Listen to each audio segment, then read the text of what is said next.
So much Guardians of the Galaxy stuff is happening this week, so I'm watching everything and reading everything and trying to catch up on all of it, and I come across this blurb from Guardians director James Gunn. He's talking about some of the different alien races that are in the Marvel Universe, and who owns what. He says that Marvel only owns part of the Skrulls, but none of the Badoons, that they do have the rights to the Sakarans, which is why they'll be featured in the film. But the film's main bad guy, Ronan, is a Kree, so do they own all the rights to the Kree, or is it just Ronan? I got myself confused. But the thing that I'm weirdly fascinated with is the elaborate Venn diagram between Fox, Sony, and Marvel about who controls the rights to which characters. Quicksilver, for example, is going to be in X-Men Days of Future Past, as well as the Avengers 2. Fox can use them because Quicksilver is Magneto's kid, and Magneto's in the X-Men universe.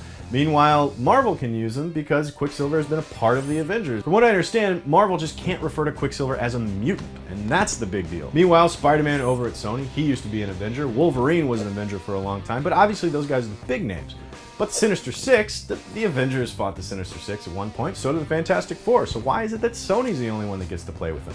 Or is Sony really the only one that gets to play with the Sinister Six? Maybe the other guys can too. I guess my point with all this is, with all the reboots we've seen over the past couple years and the way that all the Marvel movies have unfolded, it's a miracle that the lawyers let them make any of them at all. But maybe a big giant film version of some of the Civil War storylines is going to be too big and unwieldy for a movie to take on anyway, and we're all better off just crossing our fingers for a Spider-Man cameo in like Avengers 5 or something. In the meantime, I'd like to know who is at the dead center of this Venn diagram so that we can start lobbying all three of these companies to make a movie about them.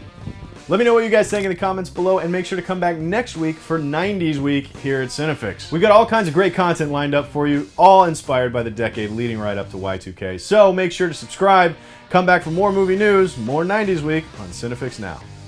The lawyers are the mutants here. The real villain, the legal profession.